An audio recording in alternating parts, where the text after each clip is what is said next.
Excellent of you to join us for this video. We are going to solve the entire past paper again, May-June of 2013. This is paper 42 and we have 2.5 hours to complete the entire paper.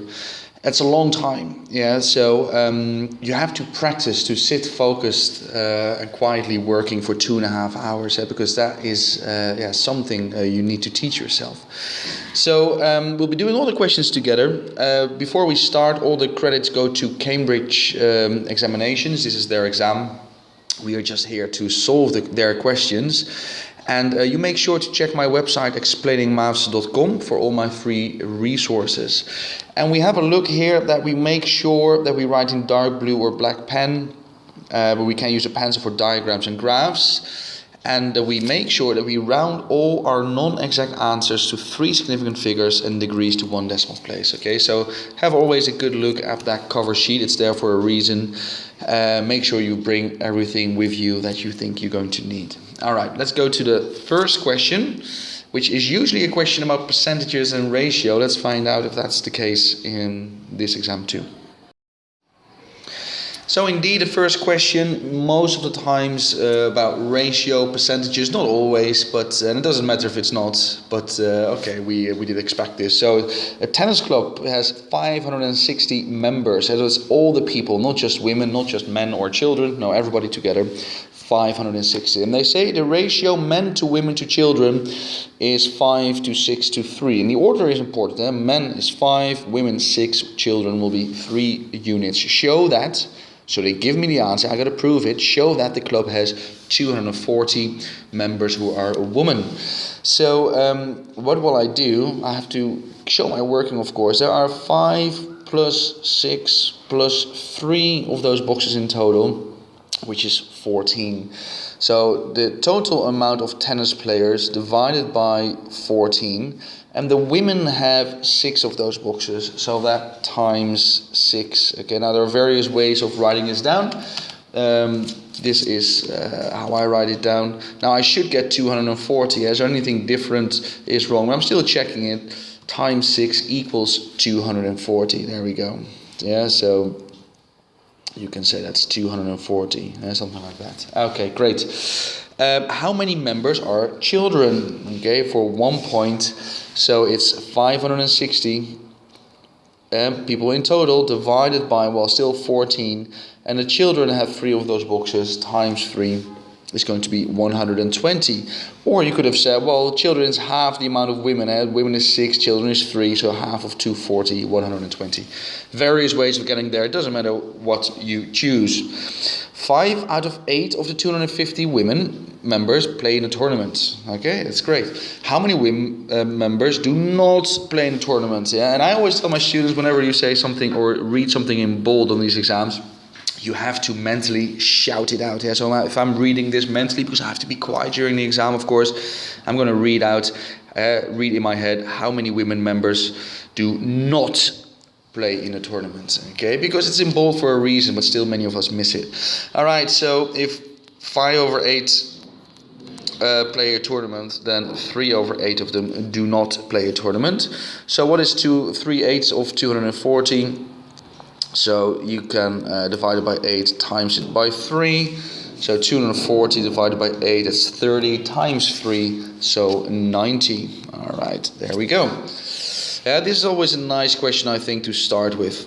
Let's find out. We continue. The annual membership fee in 2013 is $198 for each adult. Okay, so adult, women or men, and 75 for each child. Calculate the total amount of the 560 members pay in 2013. Okay, so let's break it up. We have the men, we have the women, and the kids. I'll just say kids. Excuse me, bit of a cold there. How many women were there? There were 240 women. How many kids? Let's start with the kids. 120. Yeah. So and they all pay $75. So 75 times 120 equals 9,000. Okay. So $9,000 for the kids, and you do not have to distinguish between men and women, of course, because they're talking about adults. So that is together. How many adults are there? Well, there are 560 members in total. 120 of them are kids, so that's 440 adults. And those 440 adults, they pay $198 each, which is going to be 198 times 440. I'm using my calculator now. 87,120. And then the addition of those two numbers, so plus 9,000, is going to be my final answer, $96,120. Fantastic. The last question here on this page already. The adult fee of 198 in 2013 is 5.6% more than the fee in 2012. Calculate the fee in 2012. Well, this is for 3 points, and that should already inspire you to think, well, this is not a basic percentage question. This is probably reverse percentage, because we have a particular fee in 2012, and plus 5%, 5.6% of that fee is 198. Okay, so it's not 5.6% of 198. No, it is reverse percentage. You need to realize that 198 is actually 105.6% of the fee in 2012. Okay, so I have to divide it by 105.6 because it's an increase. Then I'll be at 1%, and I'll times it by 100% to find the amount in 2012. 198 divided by 105.6 equals, times it by 100, and then I get 187.5 to show. I mean, I will not lose any points. I'll say 0.50 because this is money, and we always have two decimals there for the cents, don't we? Great. So I think this question continues on the next page. Let's find out. So the question indeed continues, and it's really a beautiful question to start with. Already 10 points on page 1 and another 6 points here. So let's try to get most of those points in. It's a good feeling. The club buys 36 tennis balls, it says, for $9.50 and sells them to members for 75 cents each. Calculate the percentage profit. Okay. So they want to make some money, but 36 of those balls for 0.75. Let's find out how much money they actually get. Okay, so 36 times 0.75, which is $27. Look at that, $27. Now they've only paid $9.50. So how do you find percentage increase or decrease? That is the change in value. So 27 minus 9.5, the difference, over the original value. And the original value is 9.50 cents times 100%. And that's how you find percentage increase and decrease. And check my website while I press this in my calculator. My website, explainingmaths.com. Where I explain everything you need to know about percentages and the types of questions you will get, okay? Because this is a question you would expect, actually. And I'm going to write down all the decimals always. I never round straight away. I'm going to write down all the decimals, because even if I make a silly mistake now with rounding to 3 significant figures, I probably still get all the points. While if I do not show all those decimals, I will probably lose a point. Okay, so please always write down all the decimals. 184% profit, so that's a good profit for the tennis club. I'm sure they need it. A tennis court is a rectangle with length 23.7 and width 10.9. Okay, when we see that, we're going to make a sketch straight away. Hopefully you know roughly what a tennis court looks like. Roger Federer, what a great, it's a machine, it's a robot. I deeply respect that man. 23.7 by 10.9. Each correct to 1 decimal place. Okay, calculate the upper and lower bounds of the perimeter of the court. Good. So again, on my website, explainingmaths.com, I explain this in a lot of detail. How do you find, let's start with the upper bound. We do not find the perimeter first and the upper bound of that. No, we have to find the upper bound of the dimensions and then find the perimeter. And that's our final answer. Okay, corrected to 1 decimal place. So the next on the number line, correct to 1 decimal place, would be 23.8, and the previous one will be 23.6. So the upper bound will be exactly in between there, so 23.75. Okay, and you're going to do the same for that other dimension. So the upper bound, the next decimal would be 11.0, and the previous decimal would be 10.8. So the upper bound is exactly in the middle here, so that's going to be 10.95. We might as well do the lower bound straight away, because that's going to be exactly in the middle here, 23.65 and 10.85. Good. So we found the upper bound and lower bounds of the dimensions, and then we find the perimeter. So for the upper bound, the perimeter, let me say P upper, yeah, upper P, is 23.75 times 2 plus 10.95 times 2, because perimeter is the sum of the lengths of the outside. I have 2 of those plus 2 of those. And if I plug that in my calculator, 23.75 times 2 equals plus 2 times 10.95 equals, it's 69.4. So that is the upper bound, 69.4. Now, you do not now take the upper bound of that answer again. No, you have to, you have already done that at the start of the question. So you do not do it again, okay? So only at the start, you look at the dimensions, you take the upper bound. Same for the lower bound. So the perimeter for the lower bound,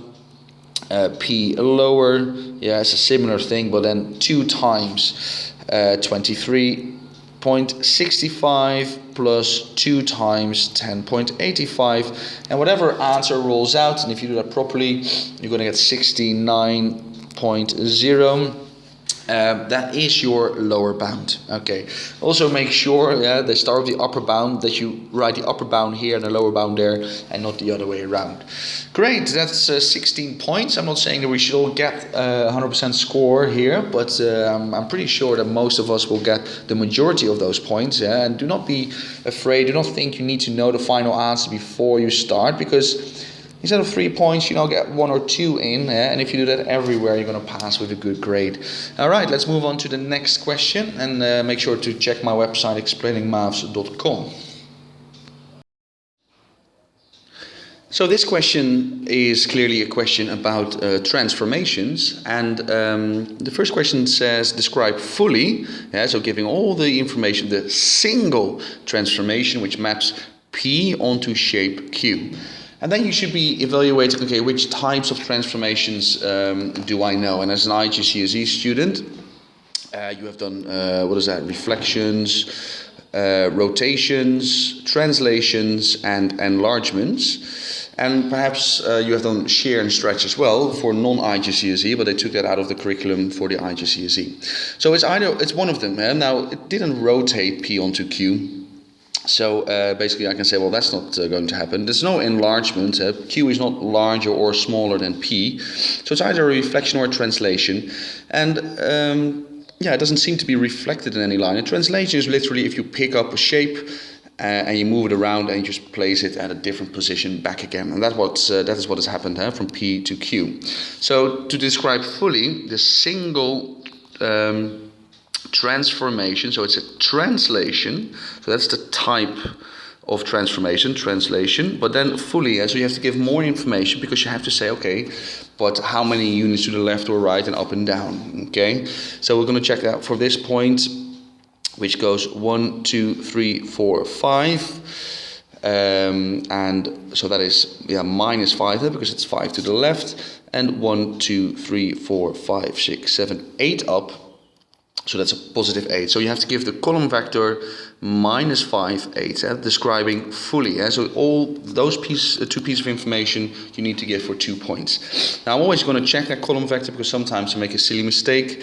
So let's do it for this point, for instance. So so I'll just highlight that with a little red dot. So 1, 2, 3, 4, 5, and 1, 2, 3, 4, 5, 6, 7, 8, and indeed there it is. Fantastic. Continuing, it says on the grid above, draw the image of shape P after the reflection line y equals minus 1. Okay, so now we have to do a reflection, y minus 1, it's a horizontal line. So I'm going to draw that line of reflection, and I'm going to do as good as I can with a ruler on my tablet. Yeah, okay, that's not too bad. Y equals minus 1, horizontal line. And we have to reflect shape P, so this one in that particular line. Okay, so we do that point by point. So it is 1, 2, 3 units up. So 1, 2, 3 units up. It's going to be over there. This point 1, 2, 3, 4, 5, 6. So 1, 2, 3, 4, 5, 6. It's going to be there. And there's several ways of doing this. You do whatever you are most comfortable with. There and 1, 2, 3, 4. 1, 2, 3, 4. And as you can see, the shape reflected there, but it didn't become larger or smaller or anything like that. It is, oh, that is horrible. So on an exam you have to do that line again. That is not accurate enough. That's just a tablet now that looks like that. I do apologize, but I cannot do it better than this. For 3 points then, on the grid above, draw the image of shape P, so still of shape P, under the transformation represented by a particular matrix. Now, how do we do that? I explained this in more detail on my website, explainingmaths.com. But for each individual coordinate of the shape, you have to multiply it by the matrix 0, minus 1, 1, 0. So we'll do that for this point first, which is coordinate 2, minus 4. But I'll write that coordinate as a column vector, 2, minus 4, like this. And then I will multiply so the matrix times the column vector. So you need to know how to multiply a matrix by another matrix. 0 times 2 plus minus 1 times minus 4. So that is going to be 4. And the other one will be 2. 1 times 2 plus 0 times minus 4. And that is your new coordinate as a column vector of your image. So 4, 2. So that point is going to be at 4, 2. Let me do that in blue. So it's going to be over there. And you're going to do that for all the points. I'll do it for one more, this one. So it's important that you do the matrix multiplied by the column vector. Okay. What is the column vector? So 2 minus 7. Yeah, for that one particular point, the coordinate is 2 minus 7, so you write it as a column vector. So 0 times 2 plus minus 1 times minus 7. 7, and check my website, I cannot say it enough, explainingmaths.com, where I explain this in a lot of detail. 7, 2. Okay, now sometimes teachers tell you to write down all the coordinates and turn that into one big matrix and then do the multiplication. That will give you the right answer. However, I prefer to just do it 4 times individually. Have one for each vertex, because then I don't make any silly mistakes. Okay, if you do that properly, you'll have one. So I'm going to stop now. I would have to do this 2 times more for the other 2 points, but just because of time, you can do that yourself. If you do it properly, you have one at 4, 2, 5, 4, so over there, 7, 4, over there, and 7, 2. And then, of course, you draw it like that. And you have to do that accurately and use a sharp pencil and a nice ruler. And I'm sure you'll be able to do a better job than I am on my tablet. Okay, but I think you got the idea there, okay? The question continues on the next page, so I'll see you there. So still the question about transformations, and this question has been taken out of the IGCSE curriculum. Yeah? So if you're an IGCSE student, you do not have to be able to do this type of transformation, because as you can see, this is a push. Shape M has been pushed, so it's a shear. Describe fully the single transformation which maps M onto L. It's clearly a shear, so I'm just going to give the answer. Check my website if you're not an IGCSE student to see how to do this. But it's a shear. You have to give the invariant line, which is the x-axis, or you could say the line y equals 0. And the scale factor is 2. Okay, so check my website if you want to find out how I get those answers, explainingmaths.com. But if you're an IGCSE student, you do not have to be able to do that one. You have to do question II on the grid above. Draw the image of shape M after an enlargement by scale factor 2. Okay, so we're going to enlarge it, scale factor 2. The center is 5, 0. Okay, so the center 5, 0 is over here. Okay. Now there are many ways of doing this. so scale factor 2, what I do is, if I go from the center to each coordinate, I look at the column vector, so it is now -2, 1. Okay, and then a scale factor 2, so I multiply that column vector from the center to my coordinates. I multiply it by the scale factor, which is 2, so that's going to become -4, 2. So that point after the enlargement is going to be at -4, 2 from the center. 1, 2, 3, 4, 2. So over there. Now I could finish my rectangle because it's a scale factor 2. I know that point is going to be there. And for the rest, everything has to be twice as large. So I'm just going to finish it now. This is 2 blocks. So after a scale factor of 2, it will be 4 blocks. Okay, there we go. And this is 1, 2, 3 blocks. So after a scale factor of 2, it's going to be 6 blocks. And then we finish it like that. But I always check my work, so I'm going to check now for 1 point if that's actually correct. So for instance, we can check it for this point here of shape M. From the center, it has column vector 1, 2, 3, 4, 1, 2, 3, 4. So that is -4, 4, 4 to the left, 4 up. Scale factor of 2, so that will be, the image will be at -8, 8. Now let me check if that is correct. From the center, -8, 8. So 1, 2, 3, 4, 5, 6, 7, 8. And then indeed 8 up. There you go. So it's really nice to check your own work because it gives you confidence to start with the next question. Also in your exam, you see this is not very accurate, this line. You can do a better job. It's just a tablet that I cannot do it properly. Okay, explainingmaths.com. We're doing the entire past paper. What is it? Paper 42 of 2013, May and June. I'll see you at the next question. So we've arrived now at question 3, which is a question about a graph. And then usually you get all sorts of questions about the graph, about tangents and gradients, and you got to solve it graphically. So this is not a surprise for us at all. By the way, these points, you do not have it on your exam. I already plotted those to save time. What is a bit of a surprise to me is that it is a quadratic function, which is really nice because many times they give a reciprocal or a rational function. And I think we enjoy quadratics better. I'm just going to put it in the right order, okay? That's helps me. Y equals, you don't have to do that. But I always prefer to have it in the correct order with the axis decreasing in power, -12. Okay, it's important to respect the domain from 1 to 4.5. Also, the table is from 1 to 4.5, so you cannot draw it beyond those points. Okay, a quadratic function, if you draw it, you're going to get a symmetrical curve, a parabola. So anything else, anything different than that, you've made a silly mistake plotting the coordinates. Okay, so check your work. Okay, you are expecting a parabola. Good. Finishing the table, well, your calculator can do that for you, or you just have to make sure you are able to evaluate it properly.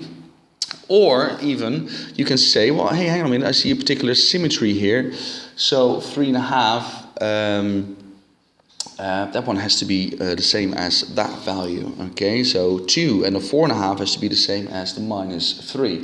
But perhaps better is, and these 2 points need to be the same, but perhaps better is to actually evaluate the function just to be sure that indeed you get the points like that. Excellent.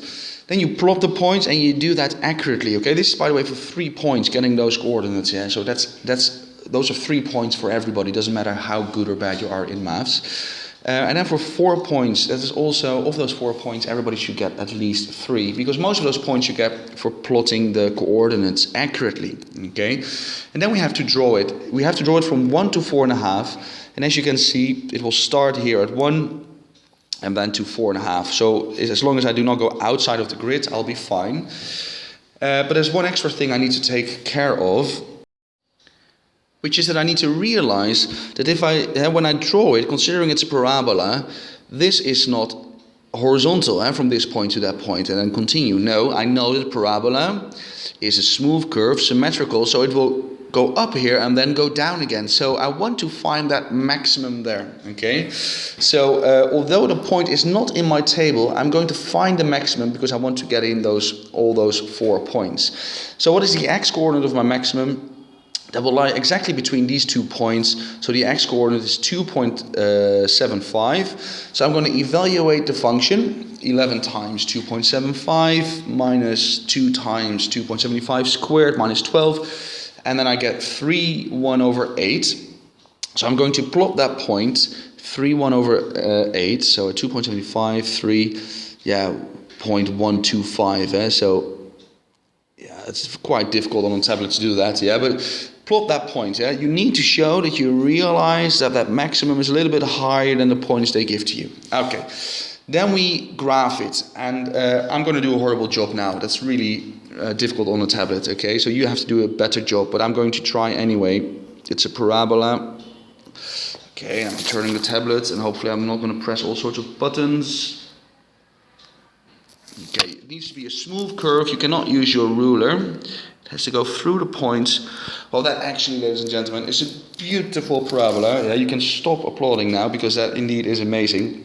However, on an exam, I would just rub out that maximum and do that part again. But for the rest, it is quite reasonable. Okay, so I probably have those 7 points already in the pockets. But then, as always, we get extra questions. I put them here because they're on the next page, but we need the graph to answer them. So I've got it here. They say for 2 points, by drawing a suitable line, use your graph to solve the equation 11x minus 2x squared equals 11.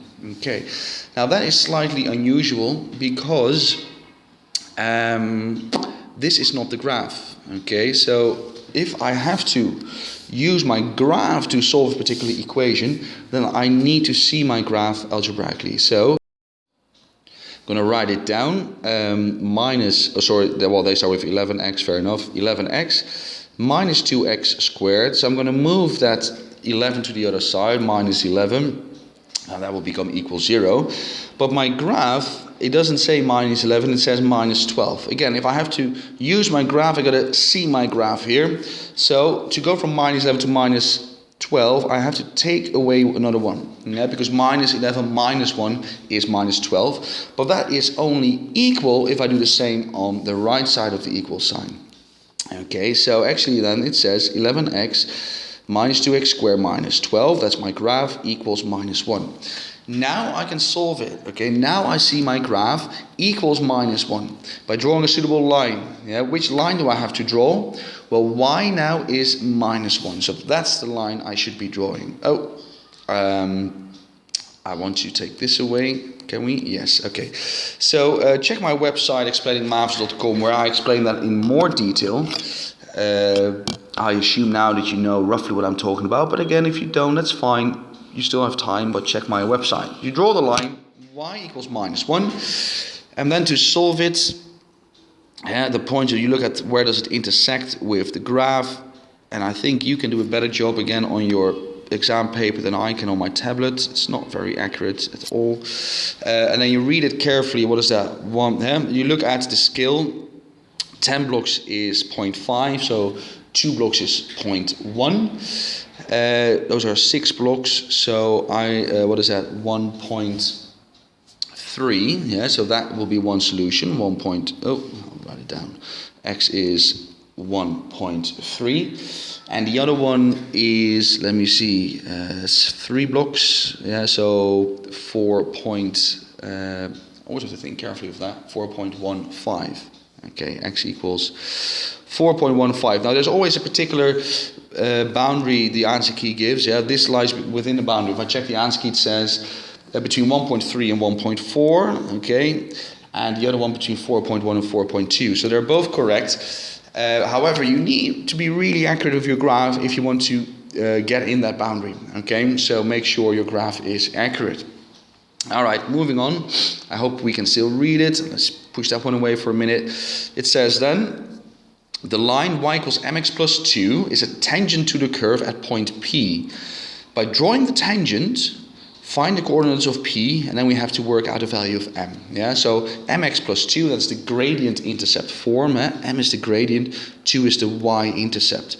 So although I do not know the gradient, I do know that it is a tangent to the curve, and I know the y-intercept is 2. So let's see what can I do with that information. So I'm going to grab my my graph again. Let's do that in blue. So the y-intercept is 2, and then a tangent, which is a touch line, if you like. So where is it going to touch? It's going to touch the graph, and you have to take some time to do that properly, okay? So you don't want to intersect the graph really at more than just one point, okay? So take time to draw that one accurately. And as you can see, my y-intercept is actually not exactly 2, so perhaps I should redo that one. But I can't on the tablet, okay? So let's see how that works out. Find the coordinates of point P. That's what they're asking. So what are the coordinates? So it is here, isn't it? So what would that be? 2.6, 3.1. Okay, so point P, I'm going to write down 2.6 and 3.1. Excellent. Beautiful question. It's slightly different than we're used to, but it's really, you really need to understand what you're doing to be able to answer them. I really like it. Work out the value of m. Yeah, so again, gradient intercept form. M is the gradient.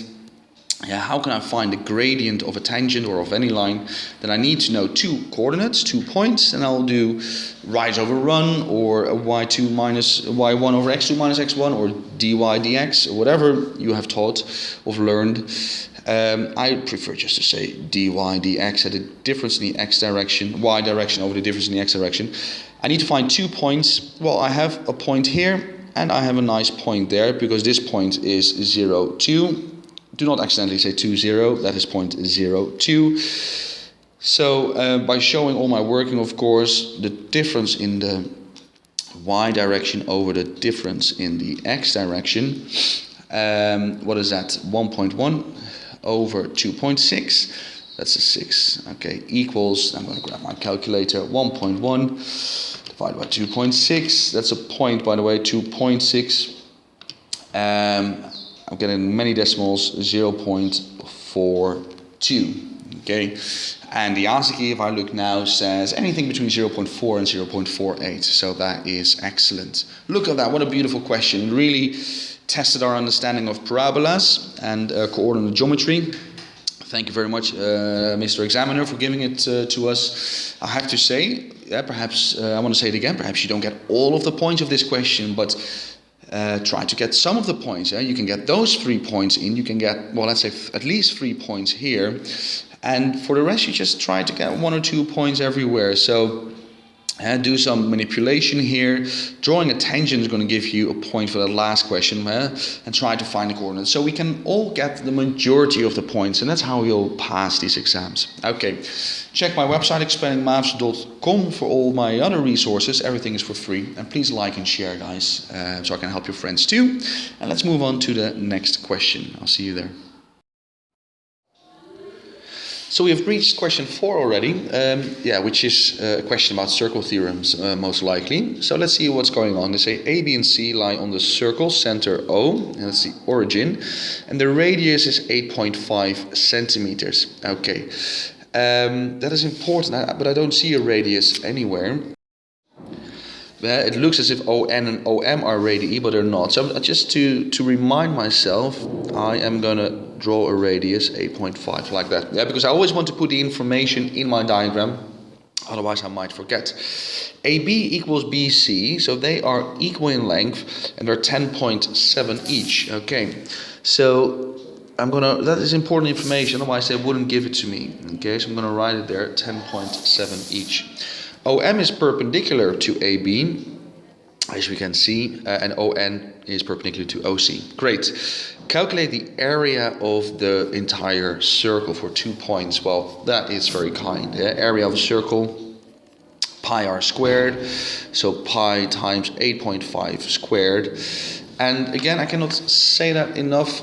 If you do these exams, always write down, if you have a non-exact answer, always write down all the decimals, okay?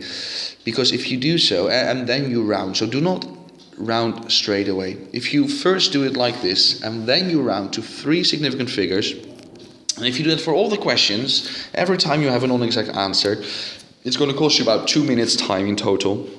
And trust me, you'll probably have a grade higher if you do so, okay? Because we make so many mistakes with rounding. So write all those numbers down, please. 227. Write down the length of MB. Okay, this length. Now, okay, so that is a chord and a line from the center perpendicular on it. This is for 1 point, by the way. Always divides it, a chord, into 2 equal pieces. Okay, so it's 10.7 divided by 2, which is 5.35. Okay, there we go, 5.35. Okay, moving on to the next question. Calculate angle MOB and show that it rounds to 39 degrees corrected to the nearest degree. So they give us the answer, that's really kind of them, but we gotta make sure we get the same. MOB. Okay, so let me draw that angle then, like that, and as you can see, that's a right angle triangle. Let me draw that right angle triangle here again. So we're looking for this angle, theta, and what are the lengths I know? Well, this is a radius, okay, that's a radius from the center to B, so that has a length of 8.5. And what about MB? I just calculated MB, which is 5.35. So now I can find the angle, its opposite hypotenuse, hypotenuse across a 90-degree angle, so it's the sine. So the sine of theta equals the opposite over the hypotenuse, 8.5. Okay, I'm going to scroll down now a little bit, there we go. So we have to do the inverse, shift sin, if you like, and then I should get something that rounds to 39. So let me see if that's true. Shift sin 5.35 divided by 8.5. Make sure your calculator is set to degrees, by the way, not to radians, which is another type to measure angles. So it should say a little d at the top, okay? And indeed, as you can see, that is almost, or that is actually exactly 39 degrees corrected to the nearest degree. Alright, using angle MOB for 39 degrees, calculate the length of the major arc AC. What I said before, whenever you see something in bold, shout it out in your head, major arc AC, because AC, from A to C, we are, we'd like to go take a shortcut, but this would be the minor arc. They say the major arc, it's in bold for a reason, so they're asking, alright, what is this length? Okay, what is the length of that part of the circumference? And in order to know that, I need to know, let me draw this line too. I need to know this angle. And that angle is 360 degrees, take away these angles. And these are all congruent triangles, so they are all 39, 39, 39, 39 degrees. So, the angle of my major arc is 360, take away 4 times 39 degrees. There's also a reason why they say take for MOB 39 degrees. So let me check that out. What is that? 360 minus 4 times 39. So that is 204 degrees. There we go. Okay. Check my website, by the way, where I explain this in more detail, how to find sector area or arc length. It's 204 degrees out of 360 times 2 pi r, so times 2 pi r. The radius was 8.5. So I'm doing it slightly quickly now because I assume you know what I'm talking about, but again, otherwise you'll check my website, explainingmaths.com.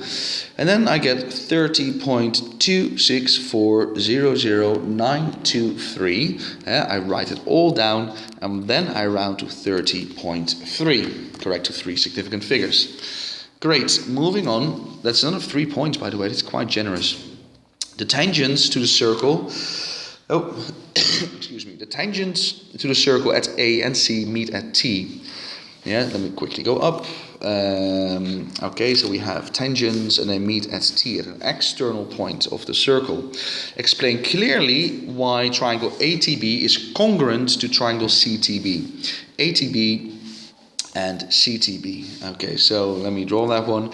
ATB, explain clearly CTB, why they are congruent. And congruence means identical, okay, exactly the same. Sorry, I am having a bit of a cold there. Well, how can I explain it clearly? Then I've got to show that all those lengths are the same, right? And I can say, well, AB is exactly the same as BC. Can I say that? Yes, I can, because they even say that here. AB is the same as BC. They're both 10.7. Yeah. Then I also know from an external point, the tangent to the circumference, they will always be of equal length. Yeah, that is one of the circle theorems, isn't it? So I can say that AT, yeah, is exactly the same as TC or CT, whatever. Yeah, so they are the same, and that third length of a triangle, TB, yeah, that's also the same, or BT is the same in the other triangle as BT. Yeah, so all those three lengths are exactly the same, so they are congruent triangles. Yeah, fantastic. Let's go to the next question. Please like and share, guys, if it is useful. I do appreciate it. Thank you. So we're still solving the entire paper 4 of 2013, and we have arrived at question 5 now, where it says Paul buys a number of large sacks of fertilizer costing X dollars each, okay, and he spends $27 in total. Write down in terms of X an expression for the number of large sacks which Paul buys. So it's important to realize you have to write an expression and not an equation. It doesn't have to equal anything. And for 1 point, they're not looking for too much work involved. So how can you find how many bags he has bought? Well, the amount of money you have to pay a shop divided by how many or how much each item costs individually will give you the amount of sacks he buys. So 27 over X. There you go. Ruler buys a number of small sacks of fertilizer. The small ones, okay. Each small sack costs $2 less than a large sack. So if the large sack is X dollars, then the small sack will be X minus $2. Okay, let me write that down. Ruler spends 25 pounds or dollars. Write down in terms of X an expression for the number of small sacks that she buys. So similar thing, yeah, the amount of money she spends divided by the price of each individual sack. There you go. Question C. Let me just move up a little bit. There we go. It says Ruler buys 4 more sacks than Paul. Write down an equation now in X and show that it simplifies too. Excellent. So we have to write an equation, manipulate it, and this is what we should get. So we have to write an equation with an equal sign. Now, Ruler buys 4 sacks more. So the amount of sacks that Paul buys equals the amount of sacks that Ruler buys, but Ruler doesn't equal actually because she buys 4 more. So I have to take away 4 here, and now it's equal. Or if I don't take away the 4 here, I should plus 4 there for it to be equal. So this is my equation, and now I have to manipulate for 4 points into this equation. And for the 4 points, it doesn't mean it's difficult. It just means that there are quite some steps involved which you have to show in order to get those points. So what can we do? Well, let's get rid of those fractions and let's multiply left and right side by X to start with, yeah, because then I'll have 27 on the left side equals, and then we times everything on the right side by X, 25X over X minus 2 minus 4X. Okay, and then we're going to multiply everything by this denominator, X minus 2. I'll continue in red again, so times everything by X minus 2, times everything by X minus 2. So I will have 27 times X minus 2, which is 27X, minus 54, 27 times minus 2, equals, well, the reason why we multiply by X minus 2 is to get rid of that fraction, so 25X, and then minus 4X times X minus 2 is minus 4X squared, there's my quadratic, plus 8X. Okay, and now we've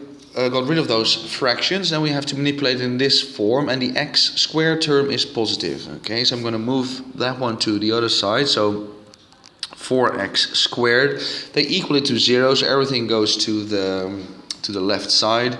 So what am I going to get? 27x minus 25x, which is 2x, minus 8x, so that is minus 6x, There we go, minus 54. Okay, well, I'm not there yet. I am getting close though, because it is a positive x squared, a negative term in x, and a negative constant equals 0. But this is a 4 and that's a 2. So we're going to divide everything by 2. So 2x squared and minus 6 divided by 2 and minus 54 divided by 2. And there you see that is exactly the equation that they gave at the beginning. Now you really need to show these steps to get those points. Do not think that, oh, if I just write this one down, which is the same, obviously, they're going to give me those 4 points. No, but they're smarter than that, those examiners. So you really have to show those steps. And again, if you can't, just try to show 1 or 2 and get half of those points in. And then for the final question, for 3 points, oh, not the final question, solve the quadratic equation. Now, there are several ways that you can do this. You could factorize it, but because the coefficient of your x squared term is a 2 and not a 1, I personally would not factorize it and solve it. So you can use the formula minus b plus or minus square root of b squared minus 4ac over 2a. But it doesn't say solve and show all your working and solve the 2 decimal places. So you can also just simply plug it in your calculator. Plug it in your calculator and you're going to get minus 3 and 4.5, okay, because they don't mention anything about workings. So please distinguish between this question and another type of question which will also give you a quadratic equation to solve, but then they say show all working, okay. So this is enough now. There you go. If you would have factorized it, by the way, which is of course also a very elegant solution, you get 2x minus 9 and x plus 3. There you go, equals 0, and therefore indeed x is minus 3, or 2x is 9, so x is 9 over 2, 4.5. Excellent. So those are the 2 values of x. The final question for 1 point: calculate the number of sacks which Paul buys. And Paul bought 27 divided by x. So we have 2 values for x. 27 divided by x, so divided by minus 3, that would be minus 9. And the other one, 27 divided by x, 4.5, which is, I'm going to check it on my calculator, which I just dropped. 27 divided by 4.5 equals 6. Now, considering we're talking about the amount of sacks he buys, of course, this negative solution I need to cancel out, because it's a word problem, it's a practical example. So, in theory, that is a solution, but in practice it isn't. So, it's just 6 of those bags for him. Excellent, very nice. Let's go to the next question. Like and share, and check my site explainingmaths.com.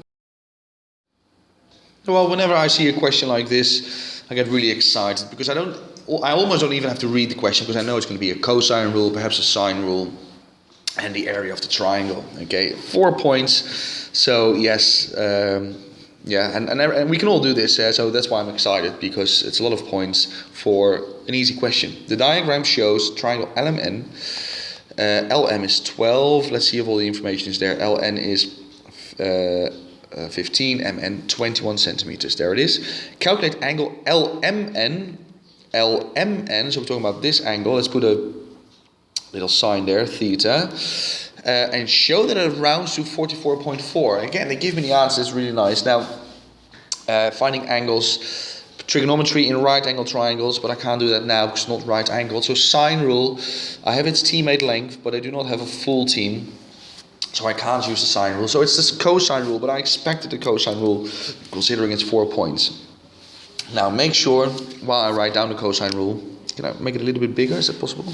Okay, because I need my space. What I wanted to say is make sure to check my website, explainingmaths.com, because I explain everything you need to know and everything to look out for when you're doing these types of questions. We can all do that. So we're looking now for the angle, the cosine of theta. I cannot now plug in 44.4. No, I have to work it out, and then my answer for theta should be 44.4, correct to 1 decimal place. Okay, so I cannot use it yet. The information now, important is the A, because that A is the teammate of theta. So B and C doesn't really matter, but A has to be the 15. Okay, so 15 squared equals. Now perhaps you have learned to already start with cosine of theta equals, to already have that as your subject, but I never do. Why would we remember two formulae? It's not necessary, because 15 squared is 225. Now I'm just going to use my calculator. 144. This is going to be 585, and 2 times 12 times 21 minus 504 cosine of theta.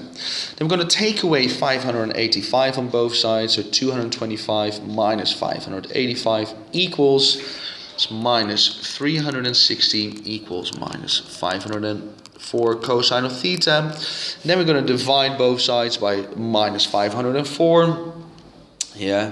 504 equals, and then you're going to get, the cosine of theta has to equal 5 over 7. And if we have to find the angle, we have to do shift cos. We do the inverse shift cos of my answer.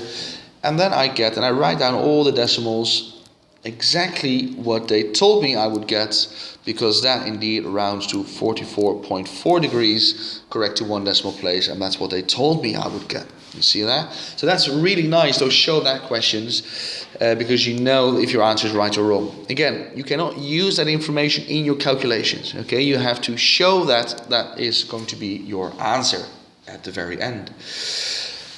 Nice. Okay, calculate the area of triangle LMN for 2 points. I'm going to make it a little bit smaller. The area of a triangle. Well, area of a triangle, base times height divided by 2. But then the base and height need to make an angle of 90 degrees. And there's no perpendicular angle here. So you have this other formula, which is half AB sine C, capital C, because that angle cannot be the teammate of either one of them. Well, how many angles do you know?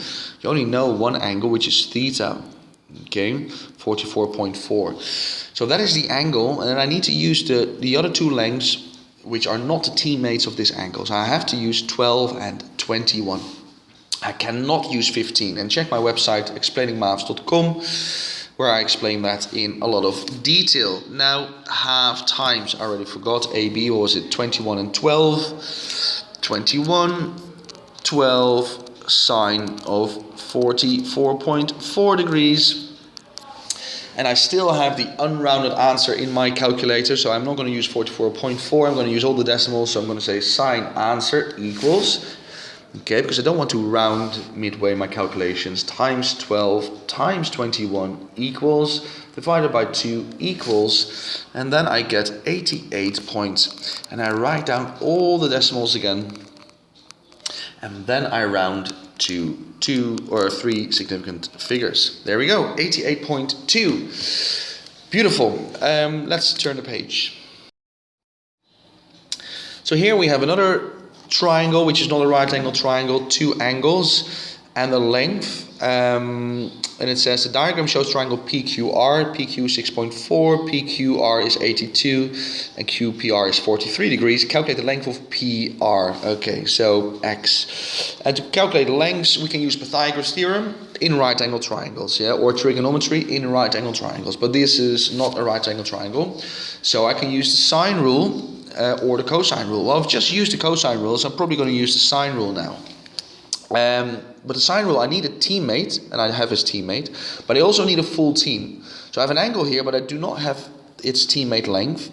And I have a length here, but not its teammate angle. However, never forget, even though these are more advanced mathematical questions, never forget what you've learned in year 6, that the sum of the interior angles of a triangle is 180 degrees. Okay, so we can find that angle.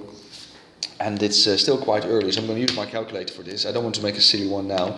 Minus 43, minus 82. I know I should be doing this without a calculator, but like I said, I still need to get my coffee. 55 degrees. So the sine rule is x over its teammate angle, but then the sine of that, sine of 82 degrees. And we call it the sine rule because we take the sine, okay? Do not all of a sudden do the cosine. Yeah? It's not the cosine rule, it's the sine rule. Starting with a length, so I'm going to start with a length again. Check my website, explainingmaths.com. I have loads of example questions there, and I explain this in a lot of detail, and you'll be able to do this yourself, trust me, because everybody can. There you go. Those are most of the points, those 2 lines. Now I'm going to plug it in my calculator. I do 64 divided by the sine of 55 equals, I'm going to times that by the sine of 82, that says. That's horrible writing, John. Sorry about that. 82 equals. I'm going to write down all the decimals in my calculator screen before I round, because if I do that for all the questions, trust me, you'll have about a grade higher instead of rounding straight away. So 3 significant figures, 7.74. There you go, 7.74. Beautiful question. You will get the same similar question where you'll have to do a cosine rule, area of a triangle, and a sine rule most likely as well. Excellent. Let's go to the next question. So we've arrived at question 7, a question about matrices, as you can see. We're still solving the entire past paper, and check my website explainingmaths.com for all my other free resources, and please like and share this video if it's useful. Calculate the result of each of the following if possible. If a calculation is not possible, write not possible in the answer space. Yeah, so quite likely one of them, or maybe even 2, are not possible. And when can you not multiply a matrix with another matrix? Well, you have to write down the order in order to investigate. So, let's start with writing down the order of each matrix. That is a 2 by 1, 2 rows, 1 column. 1 by 2 matrix. This is a 2 by 2 matrix, and another 2 by 2 matrix. Okay, the first one, 3a, so that is multiplying the matrix A by a scalar 3. Well, that's always possible, so the answer is 1521. Okay, I multiply both pieces of information by 3. AC, okay, so can I multiply it? Well, if I write down the order, that's why I do it. If the inner numbers then are the same, I can multiply it. And considering they're not the same, this is a 1, that's a 2, I can not multiply it. So I have to write down not possible, right? So you check with the order of matrices if you can multiply them or not. BA, so B times A. So the order of B is 1 by 2. 1 by 2. And the order of A is 2 by 1. So the inner numbers are the same, so I can multiply it. And another useful thing about this is that my answer is always going to be of order of the outer numbers. So a 1 by 1 matrix. Yeah, so that is just one piece of information is going to be my answer. So let's work it out. B times A. And please realize that B times A is not the same as A times B. So when you're multiplying matrices, the order is very important.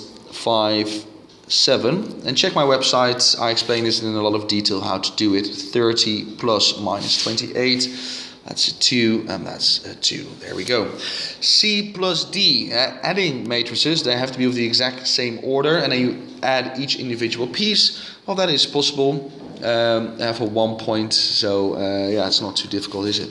So it is going to be still a 2 by 2 matrix.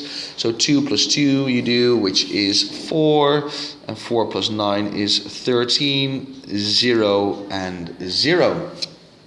Okay, why 0 and 0? Because 1 plus minus 1 and 3 plus minus 3. D squared, so D multiplied by itself. So if I drop, so D is 2, 9, minus 1, minus 3.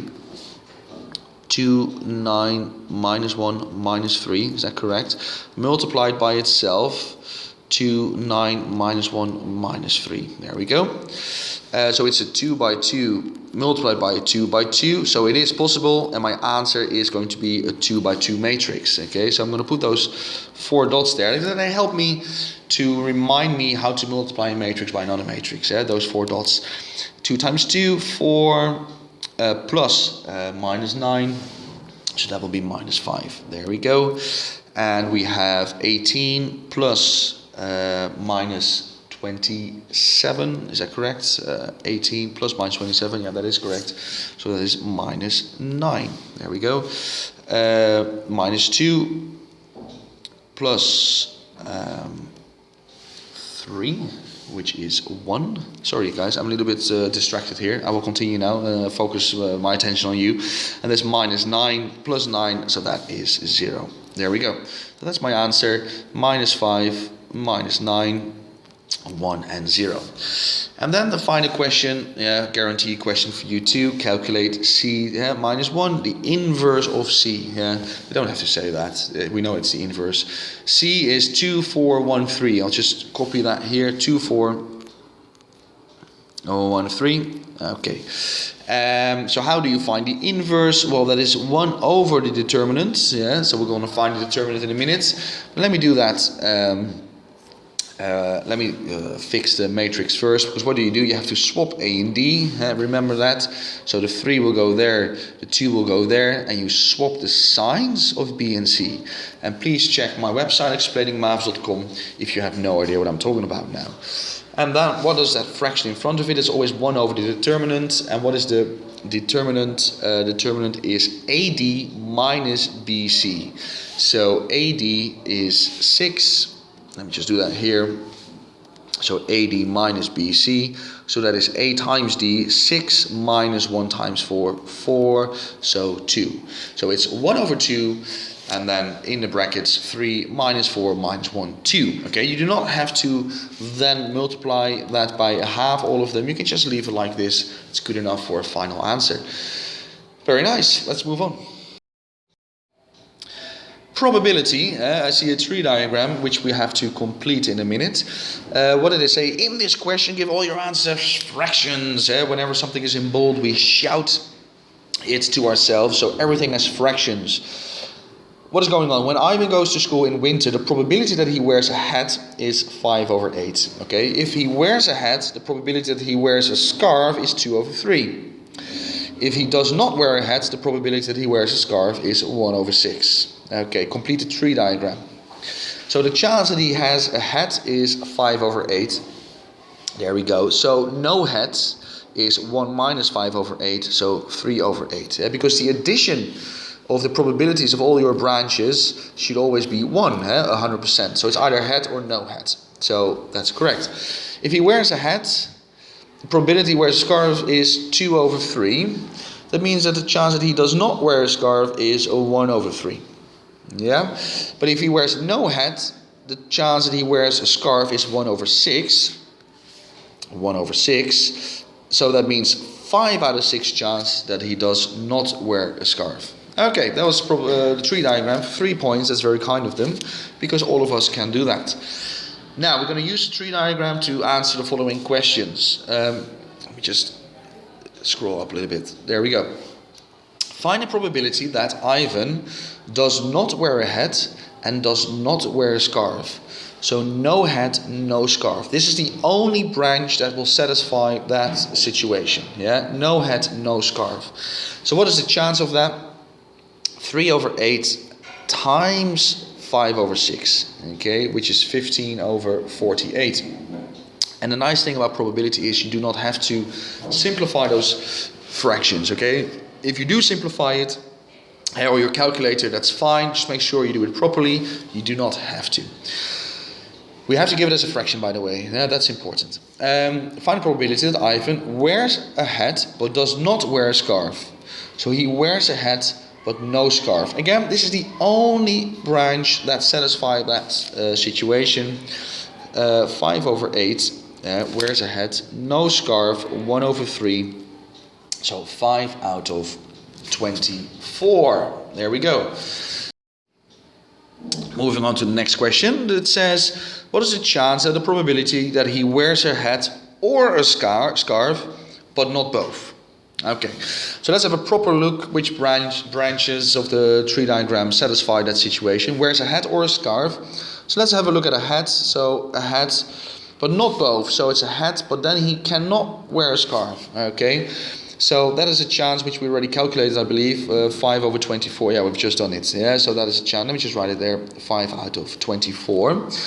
Hat or scarf. But you can also have no hat, but then he needs to have a scarf. Yeah, because it's a hat or a scarf. So he cannot have neither of them, okay? And that is a chance of 3 out of 48. So what is the chance that he wears a hat or a scarf, but not both? That is the addition of those two chances. So 5 over 24 plus 3 over 48, so 10, 13 over 48. There you go. Please remind yourself, this one is not part of the situation. No hat, no scarf does not satisfy the situation, because it says a hat or a scarf, but not both. Okay, one more question, I believe. Yeah, if Ivan wears a hat and a scarf, the probability that he wears gloves is 7 out of 10. And then we have to calculate the probability that Ivan does not wear all three of those items, hat, scarf and gloves. Now, okay, that's interesting. Does not wear all of the three. So, if you look at the tree diagram, those are a lot of possibilities. So you would add another one for the gloves, but you do not know all the probabilities, by the way. But does not wear all the three. So that could be a hat, a scarf, but no gloves, or a hat, no scarf, but gloves, or a hat, no scarf, no gloves. So a lot of probabilities. So that is not the direction you should be looking at. What you should do or realize is that something not happening, is the same as 1 minus that event actually happening. If the chance that it not rains, the chance it does not rain is 10%, or 0.1, then the chance that it will rain is 1 minus 10%, so 90%. Okay, so I'm going to find the chance, the P, of all three items. Okay, and that is something I can calculate, because the chance of a hat and a scarf is 5 over 8 times 2 over 3. So 5 over 8 times 2 over 3. And then they say, if he wears a hat and a scarf, the probability he wears gloves is 7 over 10. So times 7 over 10, another 70% chance. So 5 times 2, 10, 70 over 240. That is the chance he wears all three items. So what is the chance he does not wear all three items? That is 1 minus 70 over 240, which is 170 over 240. And again, you do not have to simplify that. That's a nice question, I have to say. Be aware of that. When something does not happen, then you do 1 minus, but it actually happens. Okay, I'm going to see you at the next question. So let's quickly continue with question 9. What does it say? It says the diagram shows a prism of length 12 centimeters and the cross section is a regular hexagon of side 4 centimeters. So regular, all the sides are equal in length and all the angles are equal in size. Calculated says the total surface area of the prism for 4 points. So again, that doesn't mean it's difficult, it means there is working involved. Okay, let's start. So first of all, how many faces, how many sides does it have? Well, it has the front hexagon and on the back side, and then it will have 1, 2, 3, 4, 5, 6 of those rectangles on the side. Let's start with those rectangles, find the area of that. Because a regular hexagon, so all the sides are equal, so that side will also be 4. So the area of one of those rectangles is going to be 4 times 12, and I have 6 of them, so times 6. Plus, and now the area of the hexagon. Perhaps slightly more difficult for some of you, because you do not have a formula ready to find the area of a hexagon. However, I can split it up because it's a regular hexagon. Oh, that's bad. But I can split it up into 1, 2, 3, 4, 5, 6 of those triangles. Okay, and those triangles, those are equilateral triangles because of the fact it's a regular hexagon, meaning that all those sides are 4 centimeters and all the angles are 60 degrees. Okay, how can you find the area of any triangle? We've done it before in this paper.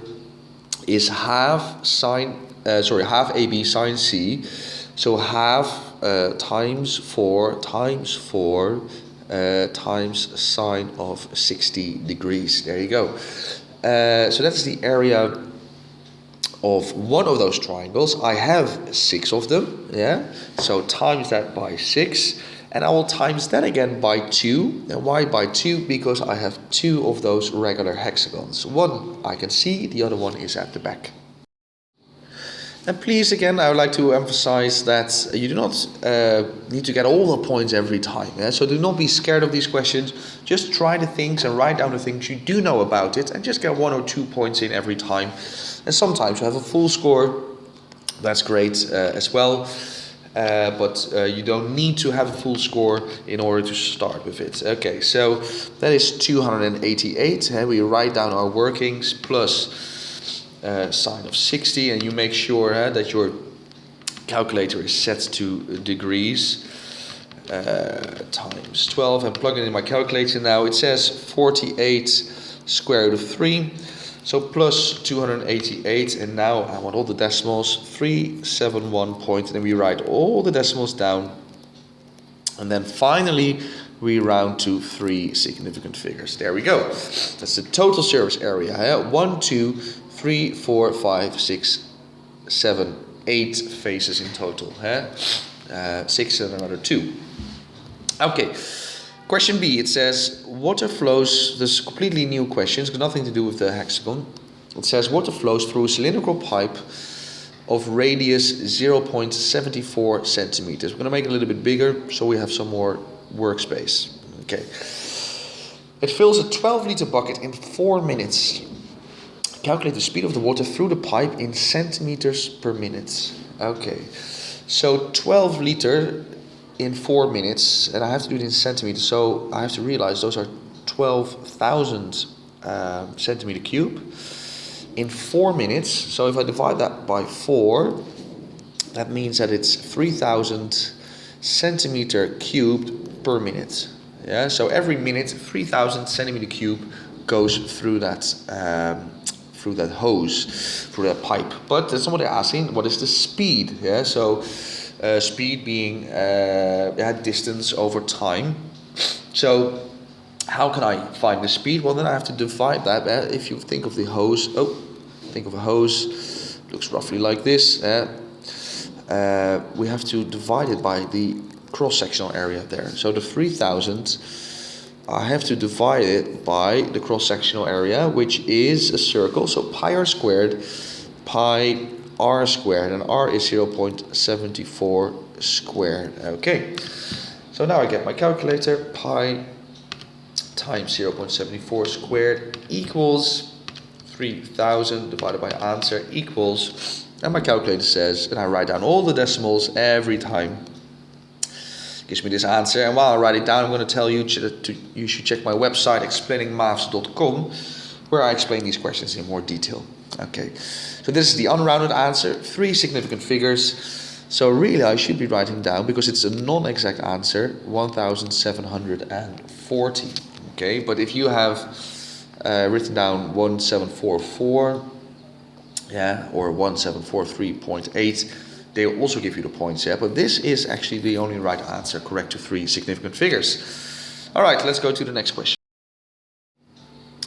So for 5 points, it says when the 12-liter bucket is emptied into a circular pool, the water level is raised by 5 millimeters. Calculate the radius of the pool, correct to the nearest centimeter. I'm going to underline that because we tend to forget to round it properly. Yeah. Okay. So we have different units, and this is millimeters. So a circular pool, so some sort of cylinder. Let's just draw it like that. Yeah. So a circular pool. It's my pool. So I put in the 12,000 centimeter cubed, and then the water level raises by 5 millimeters. But I'm going to turn that into centimeters straight away. 5 millimeters is half a centimeter. There you go. The question is, what is the radius? Okay, so 12,000 centimeter cubed, is the same as the volume of that cylinder. How do you find the volume of a cylinder? Well, it is sort of a prism. It's not a prism actually, but it behaves like one, which means that the volume is the cross-sectional area times the height. Okay, so what is the cross-sectional area? That's going to be pi r squared. Pi r squared times the height is 0.5. So that's your equation. Eh? So the volume of your circular pool equals, or I should say the increase of the volume of your circular pool equals 12,000 liters. Okay, I only have one unknown now, which is r, because pi is a number. Yeah, we don't know exactly what it is, but almost. So I should be able to solve it. So in my calculator now, I'm going to do 12,000 divided by 0.5 equals, divided by pi equals, and let me just write that one down. So r squared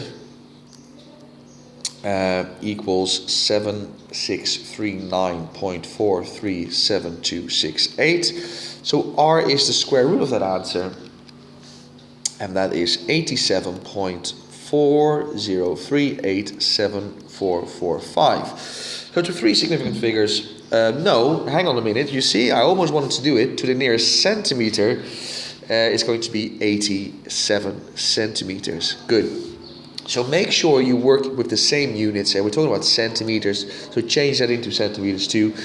And put a line there at the beginning, because I almost forgot. I always almost forget, but I was just in time. 87. All right, let's go to the next question. So we're approaching the end now of this exam, so please like and share if it's useful, and check my website explainingmaths.com. What does it say? It says write as a single fraction, and if you want to subtract fractions, of course, the denominator has to be the same, and so we're going to make them the same. So make it a little bit bigger. There we go. I will multiply that first fraction by 5, the numerator and denominator, and this one by 4. Yeah? So I'll get 25 over 20 minus 8x over 20. So as a single fraction, that will be 25 minus 8x over 20. Good. The second question, still write as a single fraction. And now this one. So a similar approach. The denominator has to be the same. So I will multiply this one by 3, and I will multiply that one by x plus 3. Please do that in brackets, okay? So what will I get? I'll get 12 over 3 x plus 3 plus, let's leave those brackets there. Yeah? I'll worry about expanding that in a minute, okay? Because I have to use the FOIL method for that. X plus 3, there we go. Okay, so I'm writing down one more step, because first I want to expand that, and then I will write it as a single fraction. I want to expand those brackets. Hopefully you're able to do that relatively quickly as well. 2x times x, 2x times 3, minus 1 times x, minus 1 times 3. So if you simplify that straight away, that's 2x squared, 6x, so 5x and minus 3. And then if we combine it, the denominator is the same. Now you do not have to expand the denominator. You can if you really want to, but you don't have to. And the numerator will become 2x squared plus 5x, and then 12 plus minus 3, so that is 9. Okay, so 2x squared plus 5x plus 9, okay? Especially when there's a negative here, be careful. It will then be 12 minus 3, okay? But it's not, it's positive, so it's 12 plus minus 3. Let's move on. Solve the simultaneous equations. Well, excellent. There's several ways of doing that. Let's do the elimination method. You can choose which variable you want to eliminate. It doesn't really matter in this case, does it? I only have to multiply one of them. So I'm going to eliminate x. So I'm going to multiply the second one by 3. So what will I get? 9x minus 2y equals 12. So the first one stays untouched. And the next one, 9x plus 12y equals minus 30. Don't forget that last term. You also have to multiply by 3. Check my website. I explain this in a lot of detail. I go relatively quickly now, because I assume you already know this. But otherwise, go to my website. You'll find all sorts of videos there. 9x minus 9x is gone. Minus 2y minus 12y. So that is minus 14y equals... And now be careful, 12 minus minus 30, so it's 42. Yeah, so really I still use my finger like this, 12 minus minus 30, just to make sure I don't make any silly mistakes. Divide both sides by minus 14, so y will be minus 3. So let's plug it in there. To find x, I will substitute my y value in either one equation. Let's do the second one. So 3x plus 4y, so 4 times minus 3 equals minus 10. That's minus 12, so that will be plus 12. So 2 over 3. Okay, which is an unusual answer, I have to say. It is correct, but what you should do now, I'm not going to do it now, but on an exam you would substitute it in both equations just to make sure that both of them are correct, just to make sure those answers are actually true. Okay, let's go to the next page, where we are asked to simplify this fraction. And simplifying a fraction is taking or getting rid of the common factor, or the highest common factor, I should say. And many students think this is difficult, but I don't agree with them, because there's only one way of doing it. And you know you're going to get the question, so you might as well prepare yourself. So only one way of doing it is by factoring the numerator and then factoring the denominator. And then you will have a common set of brackets, and then you get rid of those. So first we'll start with the numerator. Get rid of the highest common factor, which is 7. And then you have x plus 3 left. You cannot factorize that any further. That's it. Now the denominator is slightly more difficult perhaps to factorize. There's no common factor. It's not grouping. It's not the difference of two squares. It's also not the normal factoring. It's because the coefficient of your x squared is 2. However, yes, you just do it by trial and error. You do know this is 2x and that is an x. Yeah, that is the only possibilities. And then you got to look for the combination. What times what is 9? But there's the tip, or my tip, considering you know that x plus 3, you have to simplify it. So you know one of them is going to be also an x plus 3. So just start with that one. Start with x plus 3. Yeah, see if that is the winning combination. Knowing that all of these questions, again, will have then the same set of brackets in the numerator as in the denominator. And indeed, if I put a plus 3 here then as well, because 3 times 3 is 9. And if I would expand the denominator, 2x squared, 6x, 9x plus 9. So indeed, this is correctly factorized. I'm going quite quickly, I do realize that. Check my website, I cannot say it many times enough. Check my website, I explain this in a lot of detail. I have loads of example questions for you. So actually, this was less difficult than you perhaps initially thought. 7 over 2x plus 3 is the simplified version of that fraction. Okay, next page. So we have already come to the last question of this exam, and many of you don't like these types of questions. This is an investigation question. But sometimes you got to do things in life you perhaps enjoy a little bit less. It doesn't matter. And again, you don't have to have all the points for each question. Let's just try to get the majority of them. What's going on? It says Sydney draws triangle OP1, P2. And OP1 is 3, and P1, P2 is 1 centimeters. Okay, and angle OP1 is 90 degrees. That's a perpendicular. Good. Show that OP2, so the length of this is the square root of 10. Well, that's a right angle triangle. So we're looking for OP2. It's a right angle triangle. Finding length, you can use Pythagoras' theorem, right? It's only for 1 point. So 3 squared plus 1 squared equals OP2 squared. Let's just put some brackets around that. So 9 plus 1, so OP2 equals the square root of 9 plus 1, which is the square root of 10. There you go. Moving on. Sydney now draws the lines P2, P3 and OP3. So adds another triangle to it. And triangle OP2, P3 is mathematically similar to triangle OP1, P2. So there's similarity. So this particular scale factor, corresponding sides are in proportion, corresponding angles are equal. Write down the length of P2, P3.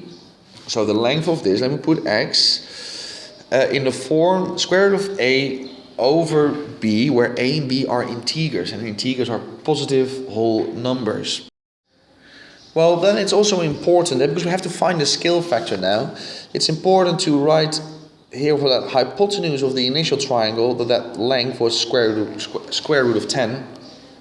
Because to find the scale factor, I have to find corresponding sides. So if you like, you could draw the first triangle, which is 1, 3, square root of 10, and the second triangle separately, I should say, I think. So this is x, and now this is also the square root of 10. Yeah, but it's not the hypotenuse anymore, yeah, because this is the same length, you see that? And they're looking for x. So to find the scale factor, you look for two corresponding sides, of which you know the length both of, and then you know the length of this one and the length of that one. So a square root of 10 over 3, yeah, and times, yeah, to find x times 1, yeah, which then of course is square root of 10 over 3. If you were not sure which one has to go on top, look at the question. It says square root of a over b, so that should have triggered you to write it in the correct order.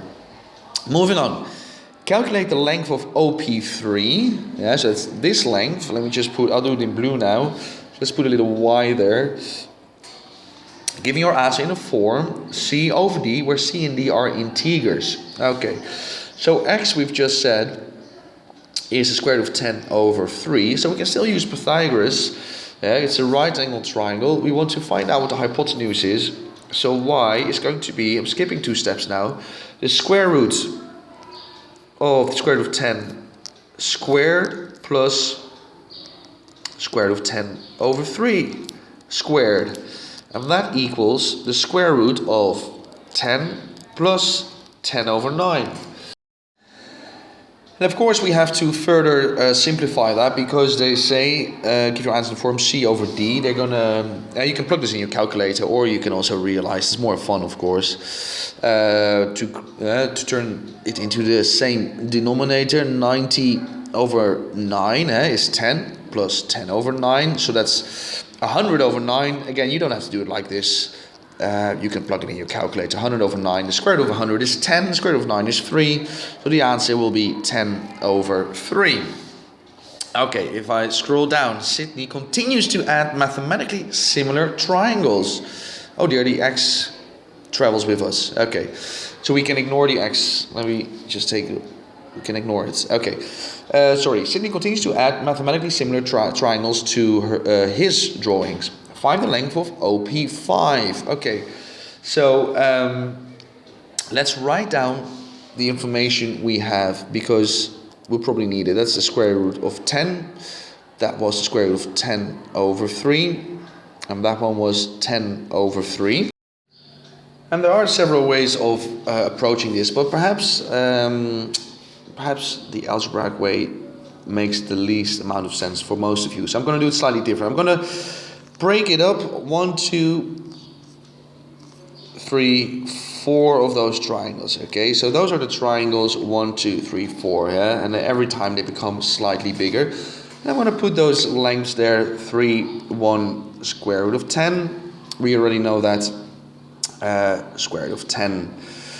Square root of 10 over 3. And that one is 10 over 3. And eventually, we want to know. By the way, this one is also 10 over 3. Eventually we want to know the length of x.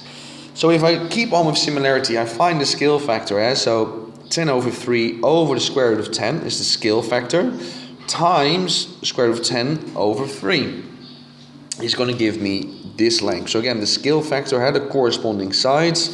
So I'm putting in my calculator now. 10 divided by 3 equals, divided by the square root of 10 equals, and I times that by the square root of 10 over 3. So in brackets, square root of 10 over 3 equals, and then I get 1 over 9. That's what my calculator says.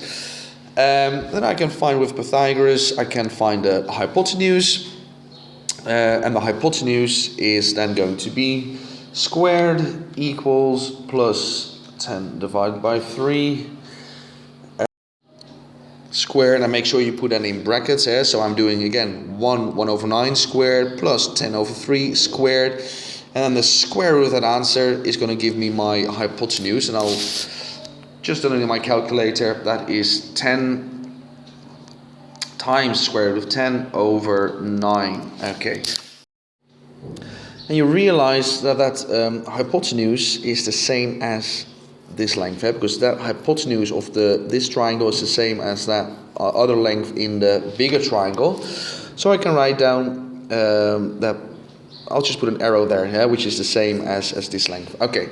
Now to find the hypotenuse x, again we have to find the scale factor. So the scale factor is going to be 10 square root of 10 over 9 over 10 over 3. Yeah, so the two corresponding sides like that, and then we multiply it by this one, so times 10 square root of 10 over 9 equals. Okay, so see if you can do this in your calculator properly. 10 square root of 10 over 9, and then we can square root that answer equals, okay, and then we divide that by 10 divided by 3 equals, and then we get 319 over 27. Okay, 19 over 27. That's going to be your final answer. Now, there is a more elegant solution to this problem, and you can make some sort of nth term rule. However, I think for most of you this makes most sense. That's why I started with that. But just to show for the rest of you the nth term rule. So you have the scale factor, the square root of 10 over 3 from the beginning, where the corresponding side square root of 10 over 3. And to get from that first triangle to the last triangle, you're going to use that scale factor 1 to 3 times. Okay, so to the power 3, you're using it 3 times, so we have to do it to the power 3.